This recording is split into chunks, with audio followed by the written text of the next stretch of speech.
And I was so nervous. And I'm more nervous now than I was then. And you can't do anything to me. You can't fire me. It's too late. What do you say? I told myself I was not going to get emotional. Sorry, Belinda, wherever you are. I've been doing so well. I've been so busy. Floyd had asked me a dozen times, well, are you feeling like you're retired now? I said, no, I don't. I've got too much I'm trying to do and stay on top of things. I don't really have time to think about it. And lo and behold, I get to church this morning. It hits me. But if I shed tears, they're tears of joy. Tears of joy because of you guys. My message is not really a sermon, so if you're planning on taking notes, good luck. I'm thankful to Brother Will for giving me this opportunity, and I convinced myself that I could do this today and I'd be okay. Boy, was I crazy. But I'm going to go through it because this is where my heart's desire is. Apostle Paul was one of my favorite writers, and he's written so many books. He was so hardcore, and yet he had a tenderness about him when it came to the church. And I feel a little bit of that tenderness this morning because some of you, I can just look you in the face and realize, things are changing. And I'm excited about it, but right now I'm a wreck. Apostle Paul, he spent his last days, his last couple of years for that matter, at the Mamertine prison in Rome, also known as the House of Darkness. And you can actually Google that, and you can see pictures of the actual cell that he was in, which was a dungeon. They had a hole in the ground, in the floor, for the worst criminals. Now think about that. Paul, who loved Jesus with all of his heart, and he was labeled as one of the worst criminals, and so they lowered him in this hole down into the bottom, the dungeon, where it was cold and it was damp. And I couldn't help but think about those 2 years he was there. What was on his mind? We know he spent time writing the book of Philippians. And I thought, what else was he thinking about during those times in that cold, cold cell? And I got to believe that one of the first things that came to his mind was when he got up one morning and he was going down the road to Damascus. And you know the story where he sees a bright light so bright that it blinds him, and he hears a voice, Saul, Saul, why are you persecuting me? Who art thou, Lord? And he said, I'm Jesus, whom you're persecuting. I want to reassure you, when he got up that morning and got on the road, he had no idea that the one that he was persecuting, now he is going to be persuading them to come to Christ. I can't help but believe that he spent time thinking about Barnabas. Of all the disciples, why Barnabas? Because you may remember that the disciples weren't really believers that Paul was converted. I mean, let's face it, they can be pretty tricky. We know even in our time that you just can't trust most politicians. And they sure didn't trust someone who had been out to harm the Christians. And Barnabas, the encourager stood beside him and said, his life has changed. And I love what he says, he is one of us. And eventually they began to not only believe in Paul, but they began to work alongside Paul. And then I think about, did he look back and realize some of the difficulties of life he went through when he was thrown in jail, he and Silas? And while they was in that jail, he said that they were praying and they were singing. And they were praying and singing so loud that the other inmates could hear them. And God heard them. And God caused an earthquake. And the doors flew open. And the guard thought, oh no, he's going to get away. And you know what happens to Roman guards if the prisoner gets away? They're killed. And he pulled out his sword to take his own life. And Paul said, wait, we're all here. You're okay. And the jailer invited him to go home with him and to speak to him and his family. What can I do to be saved? Oh, Pastor Will, wouldn't you love it when somebody comes up to me and say, tell me how to be saved? It's a pastor's dream. And the scripture says that he and the whole family received Christ. If you don't remember anything else this morning, I want to remind you that nothing is more important than your relationship with Jesus Christ. He's not just a history figure. He wasn't just a good teacher. He was the Son and is the Son of God. And He desires to have a relationship with you. When I thought about Paul's conversion, it took me back when I was 14 years old. I won't go into all the details, but I just want to remind you that I was at a youth camp, and that's why I believe in youth camps and children camps. And I remember Ben Oliver, we called them the summer youth directors back in that day, and I remember he had built a cross about this wide and about this high, and he had driven nails all over it. And I thought, now that's unusual. And being a 14-year-old, I didn't listen to a whole lot of the message, but when he passed out blank sheets of paper and pencils, and he said, I want you to write down every sin you ever committed. And they passed the paper on back, and I got the piece of paper and was staring at it, and I began to write. You wouldn't think a 14-year-old would have too much to write about. I filled the page. And then he said, I want you to pass it to the front.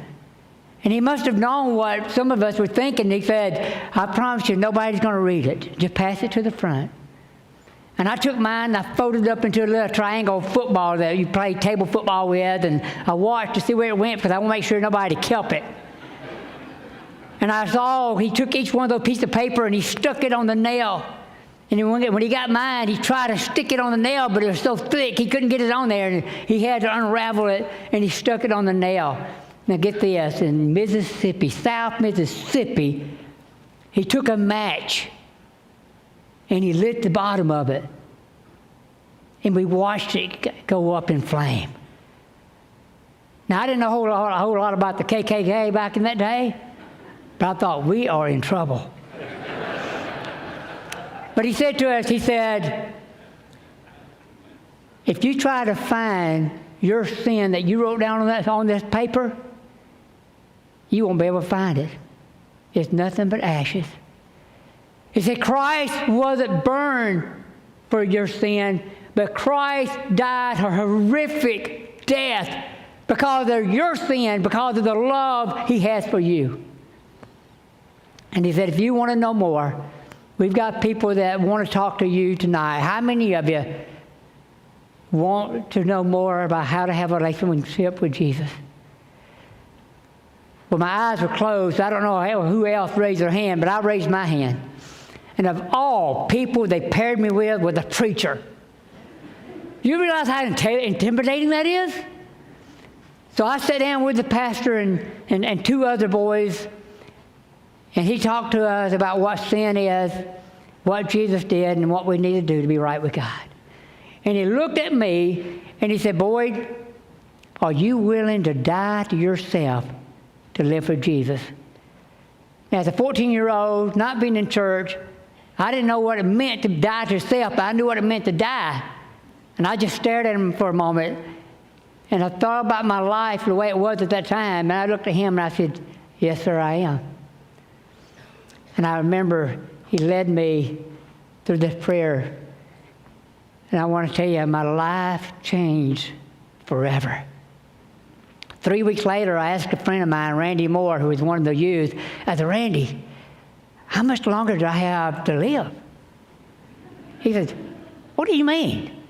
I said, well, Brother Long said that I've got to die to be a Christian. Randy said, oh, boy, he didn't mean that you had to die physically. He meant you just had to die to your old way of life. I said, oh. Then I was really happy in the Lord. But I will never forget that day, and I hope that you have memories like that. No matter where you were, I hope you remember the day that God changed your life for all eternity. The more memories Paul had, the more thankful he was. He says in Philippians 1:3, I thank my God in memory of you, the church. I thank my God in memory of you. And that's my verse today. I thank my God for you guys. You will never know the impact that you have had on me. During my 29 years here, I thought back when I started this message of all the pastors that I worked under. And I learned something for every one of them. When I first came, Dr. Greg Earwood was a pastor. Unfortunately, I only got to work with him about 7 months before the Lord moved him somewhere else, but I remember he was so tall. What is it about these tall preachers? He was kind of intimidating. But the more I got to know him, the more I realized he had such a caring heart. And he became a friend. And I was so thankful. His messages were so sound. And I was so thankful that I had that time with him. There's a reason why Dr. Earwood is asked to come back and do funerals. Because there's people right here, right now, who remember how caring he was. And then Dr. Terry Ellis. What a gifted communicator. Who else can stand up here and wear a hoodie and sweatpants and take potatoes and throw them out and yell, Carpe diem, seize the day. Do you remember that? I won't try it myself, even on my last day. But he was a gifted communicator, and he was so much fun. I'm sure you saw him often in parades, skating, inline skating during the parade. And Dr. Wendell Ray. During that time when Dr. Ray was here, it was a difficult time. I can't deny that. It was a turbulent time.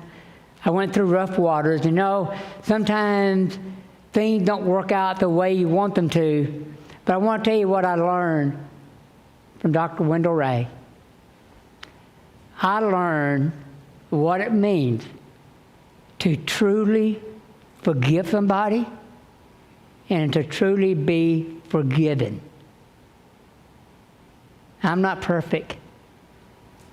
I didn't always say the right thing or make the best decisions. And to receive forgiveness, there is nothing better. And I'm thankful for that. And then interim Pastor Henry Webb, who is here today. It's hard for me to speak his name without shedding tears, because I would not be here today if the Lord had not brought him here when he did. I was giving up on ministry, and unbeknown to you, I was giving up on life. God used Brother Henry to help me through that time. I'll never forget sitting out here in the lobby, and he put his arm around me and he said, "Boyd, I hope I have this opportunity to be the interim pastor because I think you need a friend." He knew how much I was hurting. Brother Henry, I love you and I appreciate you. You are a true friend. After Brother Henry left, Dr. Sam Rayner, young, intelligent pastor who wasn't afraid to try new things. They didn't always work out the way he was hoping, but he was intelligent. He was so smart, so gifted. And I learned from him the importance of getting an education. He was working on his doctorate. And it took a long time, but he got his doctorate. And I want to tell you, he deserved the title of Dr. Sam Rayner. And then comes interim and Pastor Keith Emmons. Keith and I were on staff together 10 years, and I remember one morning during the service, someone from the personnel committee said, "Tonight, we're going to announce to you who the interim pastor will be." Well, I went home that morning, and Wanda and I were having lunch, and I said to her, "Do you know who I'd love to have as an interim pastor?" And she deflated me. She said, "Keith Inman?" I said, "Yes." I said, "I don't know if he'll do it or not, but I sure wish he would." And not only did you become my interim, you became my pastor. Became one of my very, very best friends.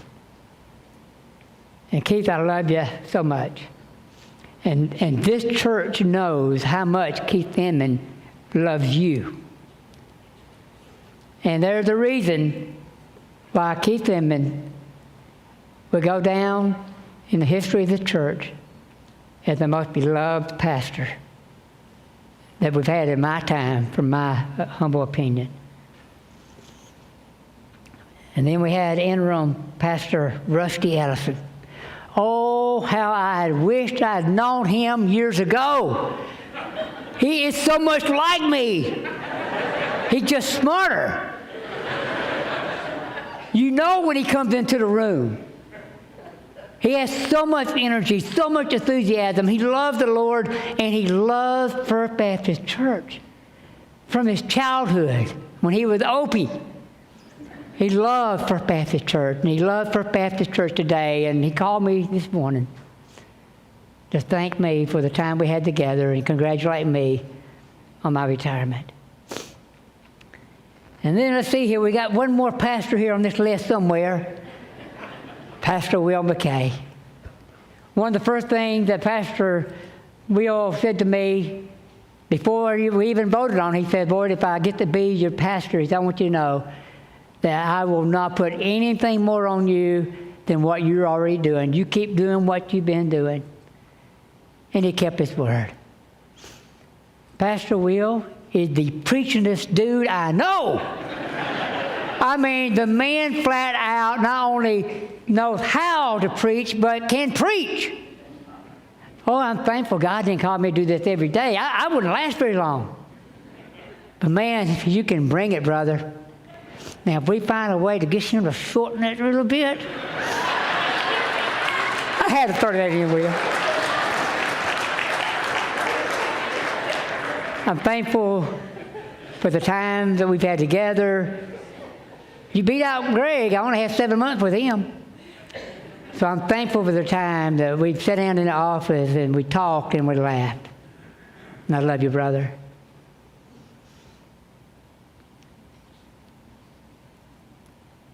And now, First Baptist, I want to thank you. I thought back to the memories when I came here, the rough waters that I went through, and you were there for me and my family. I will say this, when I came, there was only 3 houses for us to look at. There was a housing market booming, and there just wasn't many houses left in Murray.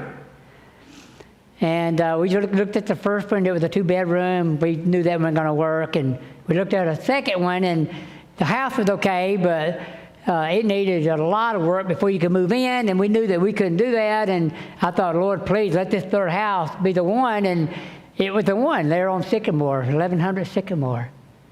Unbeknown to us, there were 2 precious children that was 2 houses from us, John and Shelley Martinez. And they were about our kids' age, and there was a path in front of my neighbor's house where they go back and forth every day. And those 2 precious children kind of grew up around us, and they became part of our family. And I'm indebted to you guys, because when you voted for us to come, if it had not happened, I would never have known who they are. And I would never have known that one day that my son, Nathan, was going to marry such a beautiful, godly woman. I'm so thankful for her. I had never known that Kelsey was going to find someone that was going to take her. Woo! Q Young, thank you, brother.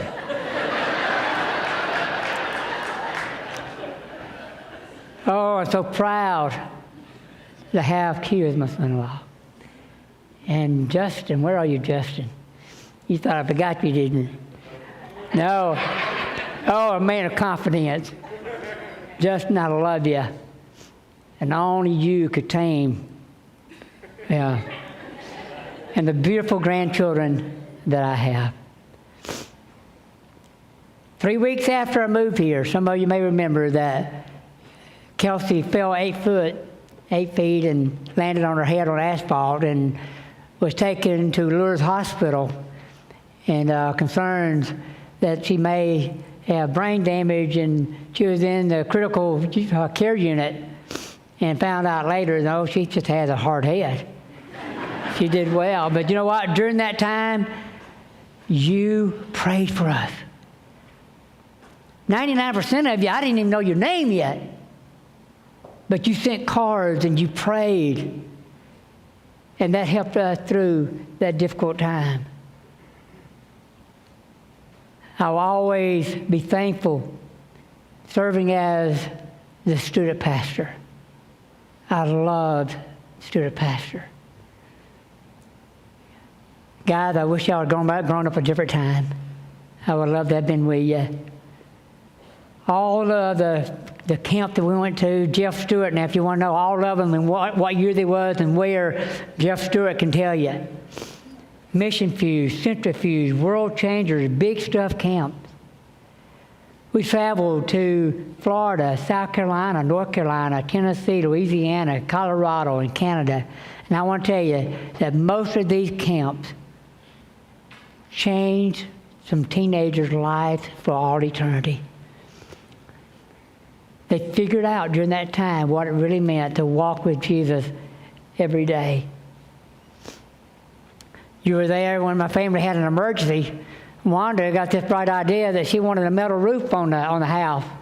She said that she saw one out in the country and it looked so good. And I didn't like the idea, but being the godly husband that I am, I told her that, okay, we can put one on there and we'll have to worry about it having a roof again. So the man came and put that on, and he left, and 3 weeks later, we had our first heavy rain, and we had a sprinkler system in our ceiling. Rain came in from everywhere. I rushed up to the old fellowship hall, and I grabbed number 2 wash tubs, and I put them out everywhere. We emptied out trash and used trash cans trying to catch the water. I called his house number. His mother answered her phone, and that's not good when the mother answers your phone for business. he said, well, I'm sorry. He's down in Florida on the beach. He was having a gay old time. But Dr. Terry Ellis and some men right here came to my house and put this big blue tarp over my house until it stopped raining and could have it repaired. I thank my God in memory of you. I had a brother in California who was dying. We didn't know it at the time, but a neighbor of his somehow got my number and called me up, and he said, I know you don't know me, but your brother Donnie is in the hospital, and it's not good. He didn't want me to call you, but I felt like you had a right to know. He gave me the name of the hospital and a phone number in case I wanted to call him. Donnie did not want to talk to me. He didn't want to talk to Floyd because we were Christian. I really wanted to go out to see him, and I asked my youth, will you please pray for Donnie that somehow he can hear the gospel, and pray that maybe I can go out and witness to him one more time.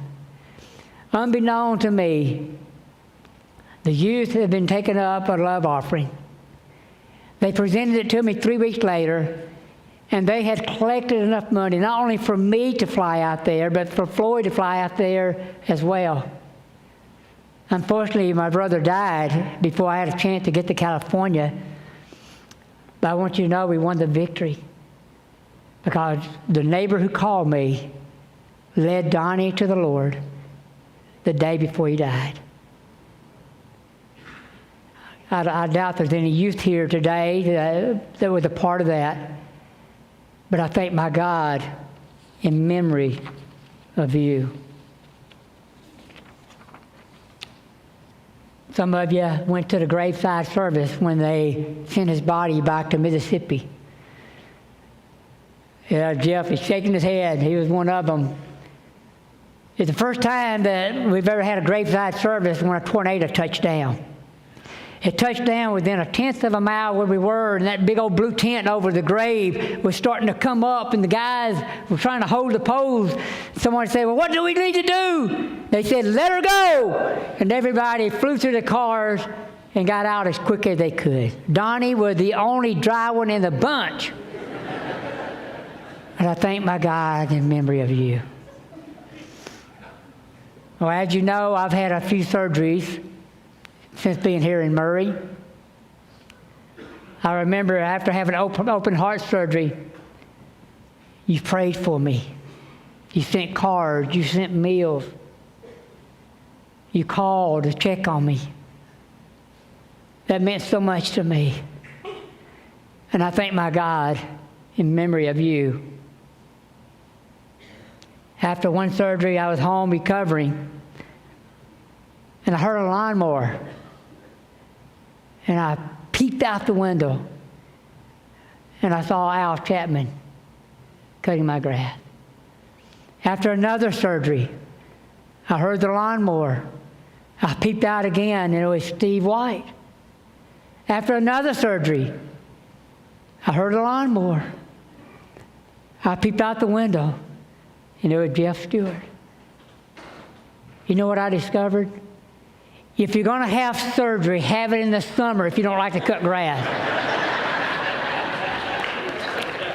I thank my God in memory of you. 12 and a half years ago, I became pastor of prayer and care. After working as a student pastor for a total of 28 years, I had no idea what I was going to be doing. I remember Jill Asher was on the personnel committee, and when we talked about this, she said, Boyd, look at it this way. You are the first pastor of prayer and care we've ever had. So you're going to be the best one we ever had, or the worst one we've ever had.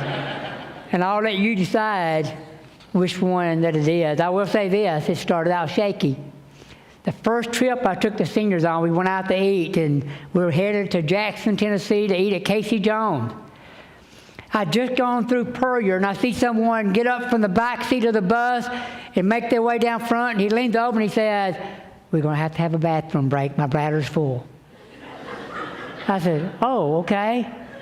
And I'm thinking, Lord, are we going to get there for lunch or for dinner?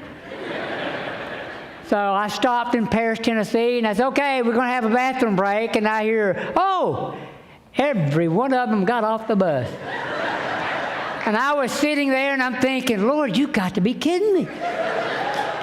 Slowly, 2 by 2, like they're coming back to the ark. They come back into the bus, and I'm sitting there, and somebody says, Brother Boyd, I think we're all here. And I said, okay. So I back out, and I'm driving down the road, and something didn't feel right. And I said, you know, sure, we got everybody? And this is what I heard. Oh, no, we left Sinai.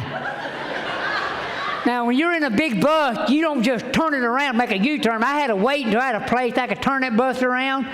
And I headed back to Paris and pulled up to the rest stop, and Sarah Hudson said, I'll go get her.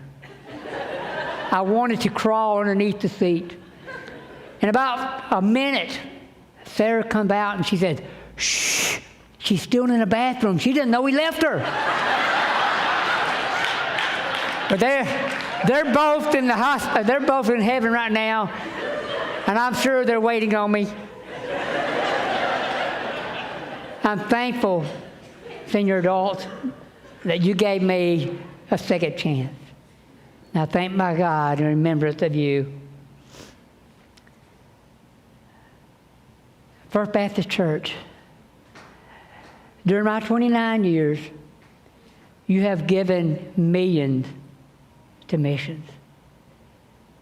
We won't know until the day that we arrive in heaven how many people have come to know Christ as personal Lord and Savior because of what you gave. You've had numerous mission trips, home and abroad. I will always thank Dwayne and Debbie Bell for encouraging me to go on one of the first Brazil trips. I thank my God in memory of you. You helped build dozens of handicaps for people right here in Murray. You have given thousands to the Benevolent Fund to help the needy. You have bought school clothing for the school children.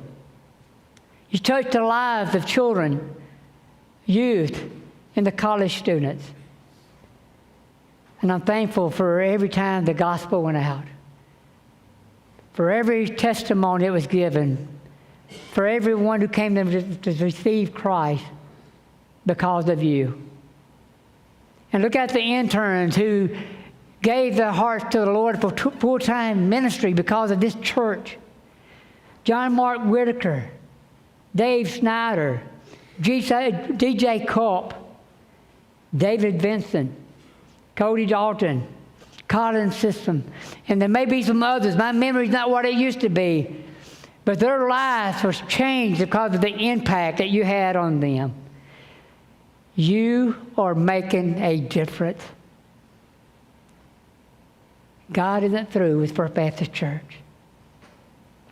Philippians 1:9 and 10 says, and I pray this, that your love would keep on growing in knowledge and in every kind of discernment, so that you can be pure and blameless in the day of Christ. I love you, First Baptist Church. I'm so thankful for you. God bless you.